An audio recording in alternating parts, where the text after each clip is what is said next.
नमस्कार दोस्तों। आज हम बात करने वाले हैं शैव धर्म के बारे में।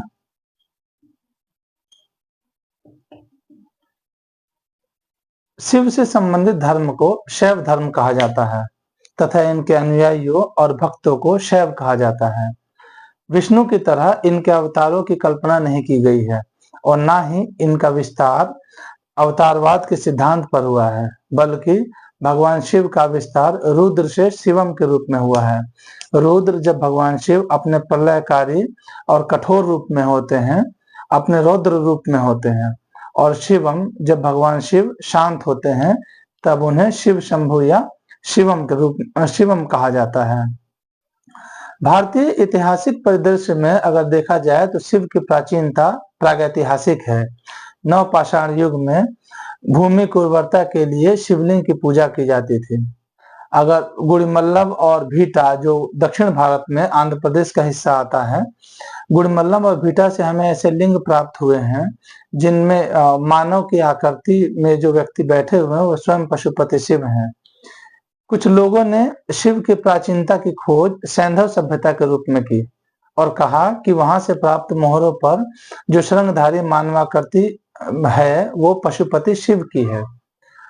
इसके अलावा ऋग्वेद में भगवान शिव के लिए रुद्र नाम स्थापित किया गया है। रुद्र नाम व्यवहार में लाया गया है, जो कि अपने रुद्रता के लिए ख्यात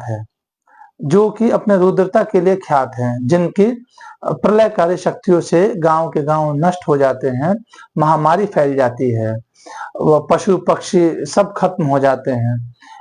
इसलिए शिव की रुद्रता से यानी विनाशकारी शक्तियों से बचने के लिए ऋग्वैदिक आर्यों ने शिव की उपासना प्रारंभ की, ताकि शिव शांत रहें, उन्हें प्रसन्न किया जा सके। भगवान शिव जब शांत होते हैं तब उन्हें शिव शंभु या शिवम कहते हैं।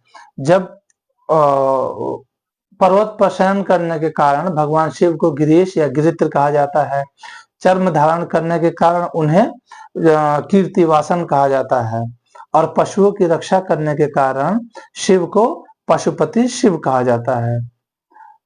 अगर हम शैव धर्म के संप्रदायों की बात करें तो जैसे जैसे शैव धर्म का विस्तार हुआ, शिव की विभिन्न प्रकार से पूजा करने वालों का भी विस्तार हुआ। इन पूजा करने वालों का आगे चल के अलग अलग वर्ग बन गए और ये वर्ग आगे चलकर नए नए संप्रदाय में स्थापित हो गए। जिनमें जो प्रमुख संप्रदाय थे वो पाशुपत संप्रदाय, कापालिक संप्रदाय, कालामुख संप्रदाय, वीर शैव या लिंगायत संप्रदाय, कश्मीरी शैव संप्रदाय, ये सब इनके प्रमुख संप्रदाय शैव धर्म में। सबसे पहले हम बात करते हैं कश्मीरी शैव संप्रदाय की।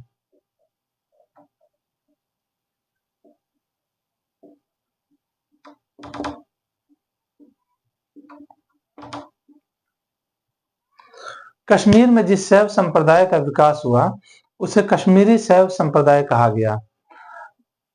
इसके संस्थापक वसुगुप्त थे। यह संप्रदाय शुद्ध रूप से दार्शनिक एवं ज्ञान मार्गी संप्रदाय था। इस संप्रदाय ने मानव जीवन को सबसे अधिक बेहतर बनाया, क्योंकि इस संप्रदाय में बाकी अन्य संप्रदायों, कापालिक संप्रदाय, कालामुख संप्रदाय, पाशुपत संप्रदाय के गलत आचारों और निंदनीय व्यवहारों की भर्त्सना की गई है। मांस, मदिरा, मैथुन, नर कपाल में भोजन करना, जल पीना, नर शव के भस्म को शरीर पर मलना, ये सब इनकी अति मार्गी क्रियाएं थी, जिनका कश्मीरी शैव संप्रदाय में भर्त्सना की गई है। इसके बाद दूसरा आता है नाथ संप्रदाय।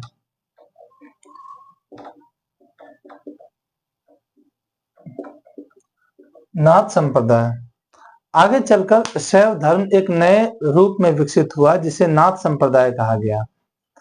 इस संप्रदाय में 9 नाथों की बात कही गई है, 9 दिव्य पुरुषों की बात कही गई है, जिनके पहले नाथ स्वयं भगवान शिव हैं।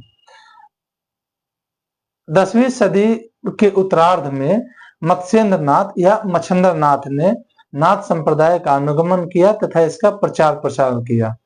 उन्होंने पश्चिम बंगाल और आसाम का पश्चिम बंगाल और आसाम की यात्राएं की और उन्होंने एक नए सिद्धांत योगिनी कोल सिद्धांत का प्रतिपादन किया।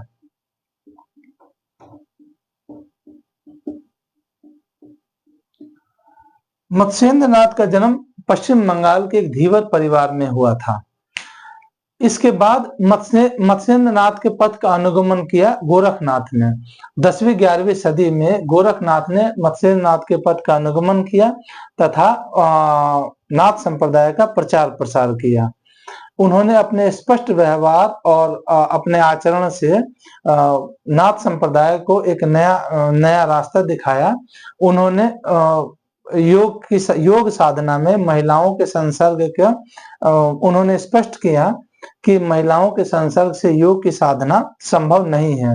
उन्होंने पूर्ण ब्रह्मचर्य की बात कही।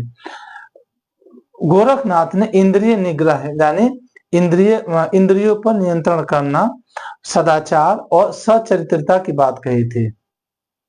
इसके बाद हम बात करते हैं वीर शैव संप्रदाय की। वीर शैव संप्रदाय या लिंगायत संप्रदाय।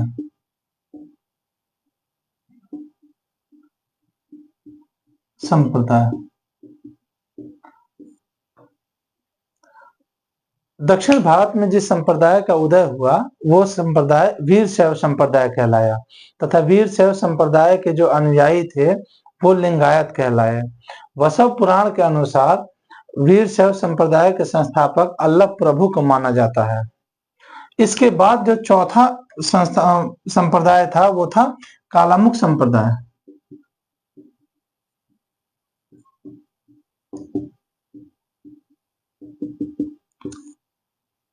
कालामुख संप्रदाय कापालिक संप्रदाय के जैसे ही कालामुख संप्रदाय के जो लोग थे वो अनुयायी थे। वो कालामुख संप्रदाय के जो अनुयायी थे वो कापालिक संप्रदाय के अनुयायियों के जैसे ही अति मार्गी थे। अति मार्गी होने के कारण शिव पुराण में उन्हें महाव्रतधर कहा गया है। नर कपाल में भोजन खाना, मांस, मदिरा, मैथुन, नर सब के भस्म को शरीर पर लगाना, ये उनकी अति मार्गी प्रवृत्तियां हैं। इसके बाद अगर देखा जाए तो एक प्रश्न आता है कि दक्षिण भारत में किन किन राजवंशों ने